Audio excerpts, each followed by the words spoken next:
तर राज्यातील 29 महानगरपालिकांच्या निवडणुकीसाठी आज मतदान होते। थेट जाऊया ठाण्यात। ठाण्याहून आपले प्रतिनिधी मनीष गांगुर्डे आपल्या सोबत जोडले जात आहेत। मनीष, खरं तर गेल्या अनेक वर्षांपासून मतदार राजा सर्वसामान्य नागरिक वाट पाहत होता की महानगरपालिकेची निवडणूक कधी लागेल। निवडणुकीची खरं तर घोषणा झाली, निवडणुका जाहीर झाल्या, त्यानंतर आज मतदान पार पडते। कसा उत्साह ठाण्यामध्ये मतदारांचा पाहायला मिळतोय? कारण ठाण्यामध्ये जर आपण पाहिलं तर अनेक पक्षांसाठी ही निवडणूक प्रतिष्ठेची मानली जाते। मनीष,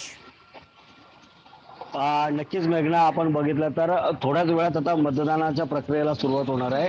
कारण की 7:30 वाजता जी वेळ दिली होती त्या वेळेनुसार आता मतदानाला सुरुवात होणार आहे। पण मात्र ठाण्यामध्ये जर आपण बघितलं तर जे राजकीय पक्ष आहेत त्यांची आता प्राणप्रतिष्ठा ही प्रणाला लागणार आहे। कारण की जवळपास 649 उमेदवार जे आहेत ते या मतदान प्रक्रियेमध्ये सहभागी झालेले आहेत आणि त्यामुळेच ही मतदानाची जी प्रक्रिया ती आता खऱ्या अर्थाने सुरुवात होईल।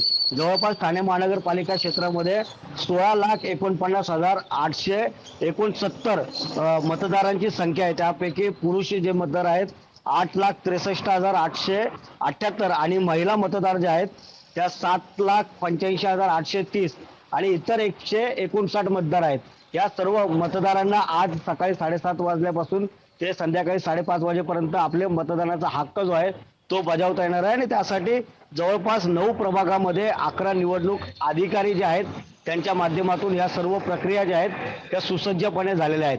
सकाळी 6 वाजता मॉक ड्रिल करण्यात आलं होतं। त्यानुसार जी यंत्रणा आहे ती पोलिंग एजंट जे आहेत त्यांना ही संपूर्ण समजवण्यात आली आणि त्यामुळेच आता 7:30 नंतर ही मतदानाची जी प्रोसेस आहे ती सुरू होईल। मेघना, निश्चित धन्यवाद मनीष आपण दिलेल्या सविस्तर माहितीसाठी। लोकशाही मराठी ऐका, पहा, जागरूक रहा।